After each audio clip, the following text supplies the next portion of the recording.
Hello, this is Hoopy Guilo at Hoopy Geeks. Before we start, please like, share, subscribe and hit the notifications for my video as we begin the 1910s overview. From 1910 to 1919 there are 87 short movies and 2 feature-length movies in my DVD collection.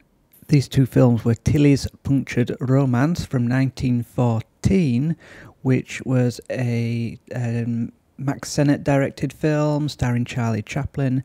This is very unique because it was the very first feature-length comedy movie. The other film, of course, was Birth of a Nation by D.W. Griffith. Those are the only 2 feature-length films in this decade, and the rest are all short films, mostly comedy films, and I think that gives a good reflection of cinema in this era as well from my collection. The vast majority of them were from Charlie Chaplin, and he appeared in 66 of those 89 films in total, 45 of which he directed, and he's very much the main star in my 1910s collections. What would I recommend? So, would I recommend Charlie Chaplin? I think to the general movie fan, I would say no, not from the 1910s. There's an obvious progression in his films that I found, that he does develop his style, he does improve. He was scoring some higher scores in my list later on, but I do know there's better to come from him. And I'm not saying all his films are bad. Far from it. A lot of them are very, very good films, and a lot of them are very well made, and there's some very good gags, but maybe it's just the era they were in. They just didn't really do it for me.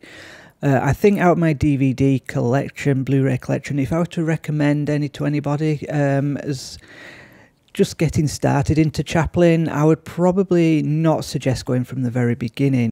I would probably recommend getting the Mutual Films DVD collection. That's one I would recommend. You do get a very good booklet with these BFI releases, full of information and interviews about the films. The Mutual Comedies Blu-ray also comes with special features as well that the other Chaplin films do not. So you do get some commentaries which shed more light on his filming, and I would think this is his best era in the 1910s.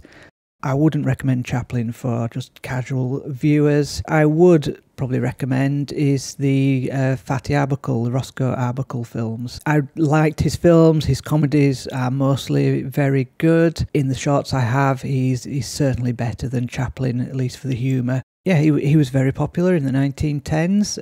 Obviously, stuff he's done with Buster Keaton also stand out, because Buster Keaton's very good with his stunt work, and they clearly work well together in my short timeline that I've got of those films. Other players in this era I would rate quite highly.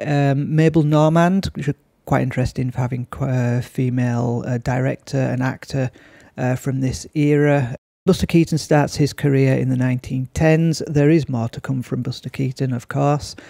And he gets off to a really good start. I think a much better start than Chaplin did.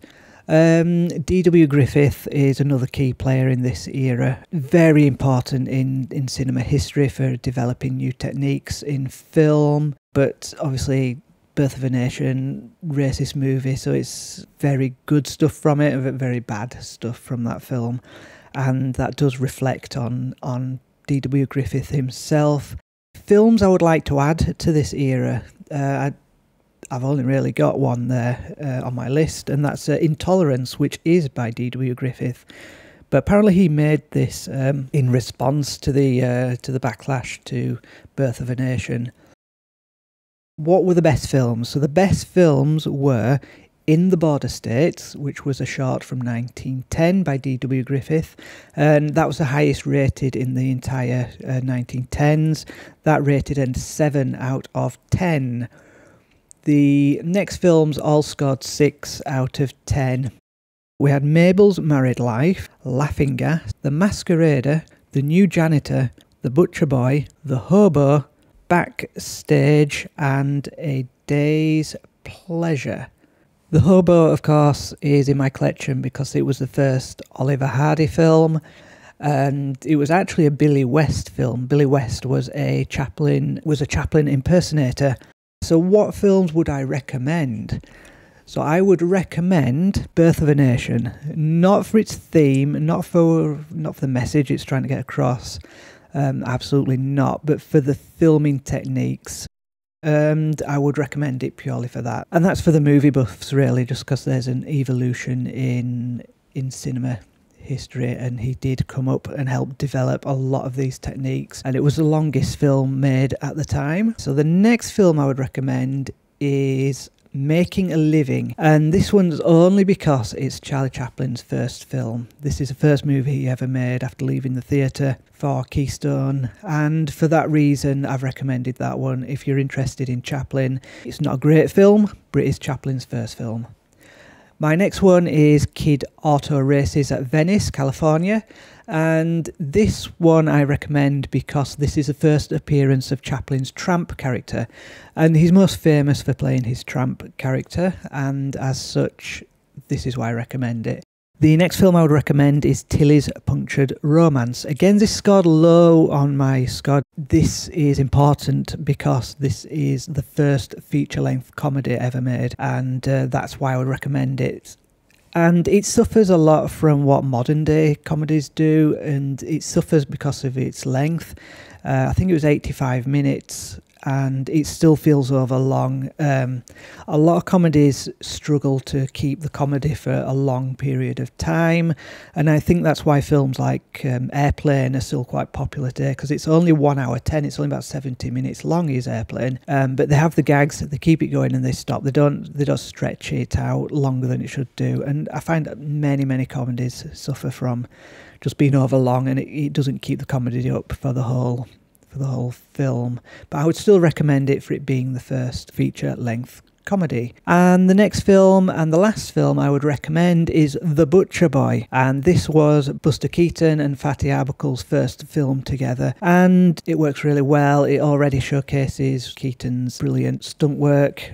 So out of my entire collection, what DVDs would I recommend? I would recommend from the 1910s the Buster Keaton box set, because he really is good. You won't like them all. The best bits are his stunts. I would recommend buying that one if you like old silent cinema and you like stunt work, stunt cinema. If you like Jackie Chan as well, Jackie Chan was obviously very heavily influenced by Buster Keaton and his stunt work. I would probably recommend the Birth of a Nation DVD for its cinematic importance but not its thematic importance, and I would recommend probably the Chaplin Mutual comedies Blu-ray, just because you're getting some commentaries, you're getting the booklet with it, you're getting a bit more information about the era, and I think this is Chaplin's best period with Mutual in the 1910s.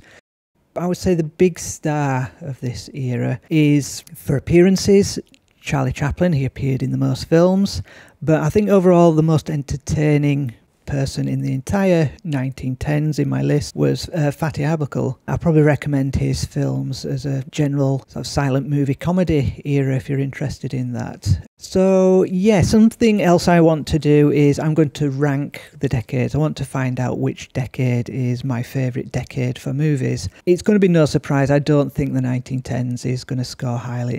But so far, it is top of the list by default. Overall, I've not too impressed with the 1910s. They do improve as they move on, but it's very early days in cinema, and no, I don't want to say they've dated. I try to get into the mindset of the era, but it's, especially with the comedies, they're very repetitive.